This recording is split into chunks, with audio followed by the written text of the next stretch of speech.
Good afternoon, this is Nicholas from Gandora Gaming, and I bring you guys my Nekroz deck profile 2022, and I'm super excited to go into this. So Nekroz is one of my favorite ritual archetypes. I would say it's definitely top 5. I definitely think Prediction Princess is still my favorite, but Nekroz is definitely up there just because of how searchable this deck is. The more easier the ritual deck is easier to use, or the cooler the mechanic, the better the archetype is, and Nekroz is definitely no exception. The fact that they all have effects we could discard them and do things is just really fantastic, and overall, they're just a really fantastic archetype. Now, to be honest, Nekroz haven't really been meta since like 2015, 2016, and they had some extensive playability since then, but a couple of regional tops definitely don't put them back in the meta. And even with all their cards off the ban list, this deck still hasn't really made waves. I do believe that with the new Dogmatico ritual that we're getting sometime next year, the Zaborg one, you can check out my first look on that card. But basically my revealed cards, you can see that one. But basically, until that card comes out, I don't think Nekroz, or in fact rituals in general, are not going to be doing much in the near future, especially since we're in the Seiju format. But I felt like, hey, History of Yu-Gi-Oh's tackling Nekroz format. I already did Ritual Beast. Why not do Nekroz? It is still one of my favorite decks, and I had this deck for a very long time. And let's just go straight into this. So if you don't know, Nekroz is a water warrior / spellcast. They're a whole bunch of things, and they're no exceptions. So they're all rituals, and they actually made the strategy of ritual summoning great again. I think the ritual mechanic has only been good so many times in Yu-Gi-Oh! I think Nekroz, besides Drytron, was like their second to last hurrah. Nekroz is a really powerful deck. It's very consistent. So to basically go into this, Colossus and Brio can all pitch themselves either at a ritual monster or at a ritual spell, allowing you to have really versatility and consistency in the deck. And then Unicorn plus the really banned card Jin, Releaser of Ritual, basically lock your opponent from the extra deck, thus winning you the game, which is a really disgusting lock. And honestly, I'm glad it's banned. At the same time, though, I do wish rituals were good again, besides Drytron. But let's just go straight into this. So first things first, we have our new support card that we got maybe a year or two ago. Nekroz of Alberhead. This guy is our boss monster. This guy's actually pretty sick. He must be ritual summoned using any Nekroz ritual spell, and he must be ritual summoned, of course, using any level 10 monsters. Well, without using level 10 monsters. My apologies. So you can't just like Kaleido Heart, reveal a 10, summon this guy. But that's fine because he is still a stacked as hell monster. 3,300 attack, 3,200 defense, and then his effects are amazing. His on-field effect is when a monster effect is activated, quick effect, tribute one monster from your hand or field, negate the activation, and you do banish that card. A really great monster negation, and just overall a really great monster in general. And then his discard effect isn't bad either. Basically, discard this card, tribute up to 2 Nekroz monsters from your hand and or field, and if you do, send that many Nekroz cards from your deck to grave. There's like a Foolish Burial for 2 or 1. It's not a bad card overall, but we usually just use its on-field effect. It is our boss monster. Really great artwork, by the way, too. I love that it's Nekroz in the flames. And yeah, if you notice, they're all water types, so really cool. There are also a lot of warrior decks, so a lot of warrior types in here. It's like warrior spellcast, if I remember correctly. Next, we play one Trishula. Nekroz of Trishula is still a great card, but it's only on one of in his deck. Basically, when he's ritual summoned, he's just like Trishula, where he banishes a card from grave, hand, and or field. He has to banish all 3, so you can't Trish a person first turn, like how the normal Trish can. So Trish was put on a limited list to 1, just due to the fact that you can spam it like multiple times, not to mention in old Yu-Gi-Oh! It was just a stupid boss monster. This card is just as broken as that card, but it wasn't as spammy as you could. You couldn't just make like 3 of these on your opponent's first turn and just be like, well, there goes 3 cards in your hand. That doesn't work like that. You need your opponent needs to have cards in the grave, they need cards on field, and of course they need cards in hand. This card was so oppressive in the old days that people used to actually set their entire hand so they couldn't be Trish, just due to the fact that it must banish from hand. So if you control that you don't have no cards in hand, well, they can't Trish you, which is pretty solid. It also has a really cool discard effect where basically if a card or effect would activate that targets a Nekroz monster, if you could quick effect, discard this card, negate the activation. Really cool protection, and it's just a good one of in the deck. We're also playing one Nekroz Valkyris. Valkyris is really good, especially if you've seen History of Yu-Gi-Oh! This card is literally a menace. But basically, he has two really good effects. On field, during main phase, contribute up to 2 monsters from your hand or indoor field. And if you do, draw the same Ninny, which is great. But then the part that really matters about him is that when your opponent declares an attack, you can banish one Nekroz card from your grave, discard this card, and then negate the attack and end the battle phase. This effect is stupid. The fact you can just end the battle phase while you have a Jin lock on your opponent with a Unicorn or a Colossalus is stupid. Really powerful card, and just helped you definitely push your games. Because the only way to really out your Jin lock was through battle. And the fact that Valkyrie just says end the battle phase is just a really oppressive effect. And overall, just a really good one-of in Modern Yu-Gi-Oh! Now we'll go on to our 3-ofs. We do play 3 Brio. Brionic is still one of the best ones. As you can see, Trish and Brio are retrains of the Ice Barrier Synchros, which is, I thought, was always really cool. They're part of the lore. The Ice Barriers, the Gishki, they're all like really cool lore going on there. There's a whole story you can watch on YouTube about it. But Nekroz, if I remember the lore correctly, they came after the Ice Barriers all died. So I think in the end of like the first wave, like when the insects invaded the worms, I'm pretty sure they unleashed the 3rd dragon, which was Trishula. Not this Trishula, a different Trishula. I mean, that Trishula like blanket the world in snow, and it had a hard reset on all the ancient kingdoms, and one of those ancient kingdoms became Gishki, and then Gishis became Nekroz. Actually, Gishis kind of became evil Gishkis, and then the Nekroz came out afterwards. I'm not really the best with the lore, if someone can tell me in the comments. It's some really cool lore, but let's just go on to Brio, because Brio is one of the best ones. Basically, his discard effect, you can discard this card, add any Nekroz monster from your deck to your hand, which is just stupid. Really great effect in general. And then he also has the effect you can target up to 2 face-up monsters on the field that were special summoned from the extra deck and shuffle back in the deck. That is his on-field effect, which is pretty great.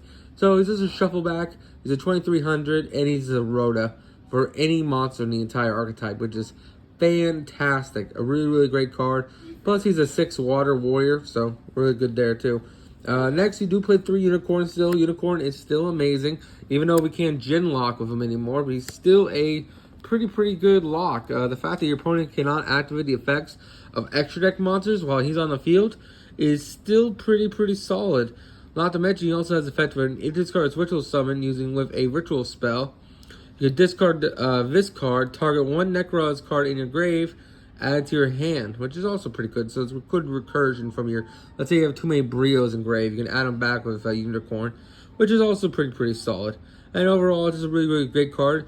The only ever issue with Unicorn was that the fact that it is a 2300, but the fact that it is a level 4 makes you able to send cards like Entis on its summon.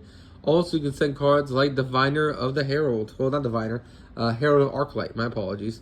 And that's just a really broken effect. And finally, for our last Nekroz, we are playing the 2 Colossalus. I did used to play this guy at 3. You don't need him at 3 anymore because of the incantations, but he's still a really good, solid one. Basically, on field, he has a quick effect. You can target 1 face-up monster your opponent controls. That will special summon from the extra deck until the end of the turn. The attack becomes 0, and its effects are negated. So that's a pretty powerful effect. The fact that he has a quick effect negate, which is great. Not to mention, he has a 2300 ass. And then also has the effect where you can discard this card, add a ritual spell from your deck to your hand, which is also fantastic. Ritual Beast Kaleidoscope has always been one of the best ones. I honestly do kind of want to put it back to 3, but I think 2 is fine for now. And overall, it's just a really good card in general. And then finally, for our last ritual, we are also playing Incantation Chalice Slime for the Chalice Slime Monthly. No, I'm just kidding. This card is still amazing for the deck. Basically, you just reveal this card in hand, send a card from your hand to grave, then special summon an incantation from your deck, which is just fantastic. A really, really great effect in general. And the fact that you just keep this guy in hand, discard other cards that might want to be engraved in order to just pop out incantations that add effects is really, really stupid and a really great consistency card. Plus, it is a level 7, so you can be added off preparation of rights, not pre-prepped. But really, really great card in general, and overall is our one of in the deck. So that is it for the rituals. Now it's time to go over the monsters in the main deck. First things first, we are playing 2 Zaborg, the Meta Monarch. We didn't play 3. I felt like 2 is fine. We also played the 1 Vanity's Ruler. So these are 3 brick cards, but at the same time, they're also our consistency cards. So Zaborg is really stupid, just for the simple fact that when he's summoned, you can tribute a light monster, which means himself. And then when he's tributed, both players send 8 cards from their extra deck to grave, which is really, really stupid because you can send cards like Herald of Arclight, Garuda, Totally Awesome, a whole bunch of really, really great cards get you plus like 10 advantage, and you're dumping your opponent's extra deck. In modern day, that would literally seal their fate. And the fact that you get to select the cards is even more stupid. Now, the only reason why I'm only playing 2 and not 3 is due to the fact that modern Yu-Gi-Oh! We have a format that is tier 0 right now, and that whole mechanic revolves around shuffling cards from your graveyard back into the deck or extra deck, meaning you can Zaborg your opponent turn 1, and then they can just activate their Isiju card, shuffle them all back, and then fuse them afterwards. So it's a really, really good card against like other decks, but against our current meta, it is not the greatest. That's why I'm playing the 1 Vanity Ruler, because Vanity Ruler does stop tier elements in their tracks, because if they can't special summon, you're winning the game. So Vanity Ruler is a sick powerful card, and it is definitely a one of in a deck, just to handle the oppressiveness of a Siju tier elements. Now we talk about the incantations. We're playing 2 Candle. When this card is in your hand, you can reveal a spell card.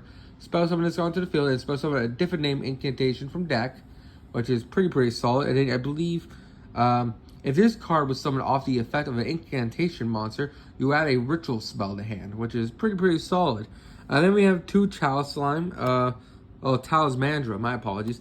Talismandra, same effect. You reveal a monster instead, spell summon him, and then another card. And then he adds a ritual monster from your deck to hand, which is pretty powerful. And then we play the 1 Bookstone and the 1 Pencil Plume. These guys are really recursive effects. They really don't matter too much in this deck. Basically, he adds from graveyard to hand a ritual monster. He adds a ritual spell from your graveyard to hand, which is really cool. But the only part that matters is that you can reveal a ritual monster off him, or you can reveal a ritual spell off him, summon out one of these 2, and then pop off from there. Not to mention they are ritual material, which is also fantastic. Now, as long as they're on the field, you cannot access your extra deck. But to be honest, our extra deck is so mediocre in this deck that we never actually make any of them. As you can see, we're playing an Amethyst Colossus Phantasm over here. So our extra deck really isn't important, so this lock does not matter. And then finally, for our last monster, we are playing Shuret, Strategist of the Nekroz. This guy is a really good card. Basically, this is our German one. I did not realize I bought German Nekroz. But basically, the only part that matters about this guy is that he completes the entire tribute of a monster. That is a Nekroz monster, which is pretty solid. So, you basically use the entire tribute of a Nekroz monster for this Shuret, which is pretty good. Shuret, my apologies. And it also has the effect where if this card is tributed, you can add 1 Warrior Nekroz ritual from your deck to hand, which is also fantastic. This is an overall fantastic card in general. It is a 1-of, sadly, but hey, it'd be too bricky at more, so hey, 1-of is fine. It is a level 3, and it does complete our full tribute, so we can honestly just use this card, summon out, I guess we can, because he can't require a full tribute. So it'd be any of the other ones, which is fine. And now we go on to our spell cards, which are 3 Ultimate Slayer. I was trying to look for a deck to play Ultimate Slayer, and this is definitely it. We don't give a shit about our extra deck, not to mention we get advantage off using this card, because we can send Herald of Arclight or one of our fusion cards, the plus even harder, but also to help clear boards as well. This card is just really good this format, especially with decks that don't give a shit about the extra deck, which is definitely Nekroz. And then also we play 3 Prosperity. We gotta play Prosperity in this deck. I would like to say, hey, you could just play Pot of Extravagance, but the issue is sometimes because we are playing the Zaborg package, you do want to select the cards you're banishing, because that could come up and bite you in the ass if you banish the wrong card. You banish too many of the wrong card. So I definitely like selecting the cards. So Prosby is just more consistent. Not to mention you just add one. You don't really need to draw two. Now, don't get me wrong. If you prefer Extravagance, absolutely. But I just feel like Prosperity's always been better when it comes to ritual decks. So that's just my opinion. We're also playing 3 Small World. Small World is really good just to add our Zaborg to hand. So basically what we can do is that we can, with Small World, we can reveal Nekroz of Unicorn, banish Nekroz of Unicorn, and Incantation Candle, or any light basically. And we basically get out Zaborg, which is pretty great. Just because Zaborg and Nekroz of Unicorn share the same defense of 1,000, which is pretty good. Overall, a fantastic card in this deck. And yeah, let's just go on to our last cards, which we play 3 Preparation of Rites. We can't play pre-prep because we don't have a ritual spell that specifically requires a ritual monster, because they're all generic or ritual spells. Same issue goes with Gishki. There is no like generic ritual spell. I guess the new support does. I guess you can play pre-prep with the new stuff. At least I don't think so. I'm pretty sure Gishki has the same issue. I can't use pre-prep either. So like unlike decks like my Prediction Princess deck, we can't play pre-prep. But overall, this card is really great. Add a level 7 or lower ritual monster from your deck to hand. So basically saying, from here onwards, you're gonna add a ritual monster, which is fantastic. And then we have a ritual spell engrave, you can just add it to hand, which is also fantastic. Now we go on to our ritual spells, which might be a little controversial. We are playing 2 Cycle, 2 Mirror, which this is the controversial part. Most people would cut this card to 1, and then 2 Kaleidoscope. Kaleidoscope was my favorite one out of the bunch, but these 2 are still pretty good as well. So we'll just start with Kaleidoscope, which is my favorite one. Kaleidoscope basically says, hey, you can ritual summon using monsters from your extra deck as material. Really fantastic card. It is, and it's not just one ritual. You can summon up as many rituals from your hand up to the number, up to the level equal to it. So basically saying, hey, let's say we have this guy in our extra deck. Well, he's a 12. So as long as we have ritual monsters in our hand that add up to 12, we can ritual summon using Kaleidoscope, which is pretty fantastic. And overall, just a great card in general. You can only use this effect once per turn, which is fine. And overall, just a great card in general. It also has the effect, we can banish this card and 1 Nekroz monster from your grave, add a Nekroz spell from your deck to your hand, which is also fantastic. Nekroz Mirror is the next best one. Basically has the effect where you can ritual summon any Nekroz ritual monster from your hand or field, or banish or banish Nekroz monsters from your grave. So Mirror basically says you can banish cards from your graveyard in order to ritual summon, which is a really great effect, and ultimately just good in general. And then if you control the monster, you can banish this card and 1 Nekroz monster from your grave, add 1 Nekroz spell from your deck to your hand, which is also fantastic. And then finally, we have Nekroz Cycle, which is also really great. Basically, this card says, hey, when you can ritual summon any Nekroz ritual monster, tribute monsters from your hand or field, and then special summon a Nekroz monster from your hand or graveyard, which is fantastic. So you have a really important Nekroz engrave, no worries, you can reborn it back with Cycle, which is really fantastic.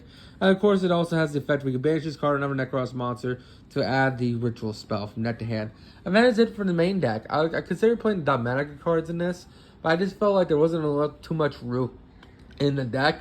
You probably take out the Ultimate Slayers and maybe cut the Zaborg engine for the Dogmatica cards. But I just felt like until the new Zaborg card comes out, and I just didn't feel like it was good enough to put in. But hey, you can come tell me in the comments, hey, you should have been playing the Dogmatica cards because they are good. Don't get me wrong, Nadir Servant is engaged in his deck because you can send Garuda, which is a +1. And not to mention the Dogmatica cards are a pop, and we can't technically make the Shadal dude, Winda. I just felt like almost every ritual deck that isn't Dragtron does that. So I kind of want to just go a different route, and I just felt like Zaborg is such an underrated card. I kind of just want to show off this card because this card is literally like a +8 when it goes off. And if it wasn't for a Shizu, I honestly say this would be a sleeper deck play because your opponent will not be able to stop you. And if you mess up with their extra deck, as long as they're not Flunder, or you just win the game, which is pretty sick. And that is it for the main deck. Let's go over the extra deck. Alright, so now it's time to go over our extra deck. We are playing the one Chaos Phantasm just because of its level. That's the only reason why you get around this card. It's a level 12. This could have been anything. It could be Shooting Stardust Dragon. It could be any card. It just matters that it's a level 12, and that's all that matters. It's also a fusion, so worst case is the worst. We can Ultimate Slayer this card. Deal with some tier element cards, so that's not bad. Garuda, because it's also a card we can send off, what's it called? Ultimate Slayer, and not to mention we also send it off of our Mega Zaborg, and it just draws a 1. Why wouldn't you play it? 3 Entis, because hey, popping cards is fun. Why wouldn't you play Entis? Now we go on to our our Synchros. We are playing the 1 Omega, because hey, Omega shuffles back stuff from Grave, which is fantastic. The 1 Red Eyes dude, just because he's a level 7, because well, we can make a 4 and a 3, so Colossalist plus Unicorn with Nekroz. Kaleidoscope does equal this card, which is pretty fantastic. 3 Herald of Arclight, this is self-explanatory. Hey, let's just plus until infinity. 3 Totally Awesome. This might be a little controversial, just for the simple fact that Toad just reshuffles back stuff from Waters, meaning you can add back the Waters from Grave, meaning your Nekroz is just, this is just a plus card when you're in the grind game, and just overall a fantastic card. Plus, sometimes your opponent's going to go against an XYZ deck, and you need Ultimate Slayer that card too, so Totally Awesome is just a really good flex spot. And finally, the 1 Babushka and then the 1 Dweller. We never go into these, but sometimes you can make the 2 Unicorn and then go into it. That sounds really bad, but against a tier 0 format that is tier elements, sometimes that's what you got to do, especially when you plus so much. The ideal combo is that you Zaborg your opponent, eliminating their entire extra deck, and then you go into a Abyss Dweller to basically lock out your opponent. And then if you're going against a deck like Flu, which is probably the worst Nekroz matchup of all time, because let's be honest here, they're a tribute deck that does not worry about the extra deck at all. Nekroz has nothing on that deck, so the only way to stop Flu in general is just Babushka Pass, and even then that's probably not enough, but that's just our failsafe against Flu Unrees, and that's about it. I hope you all enjoy. I do think this extra deck can be tweaked out a little bit better, but ultimately I think it's fine, and that's it. I hope you all enjoy. Thank you so much for the content. Thank you so much for 300 subscribers. Check out our community tab for more voting. There's a poll going on right now. We're deciding on what deck list I'm doing tomorrow. It's between Dragon Link Bisted, Sky Strikers, Monarchs. There's a whole bunch on there. I highly recommend it. And yeah, that's it. I hope you all enjoy. See you on the next one.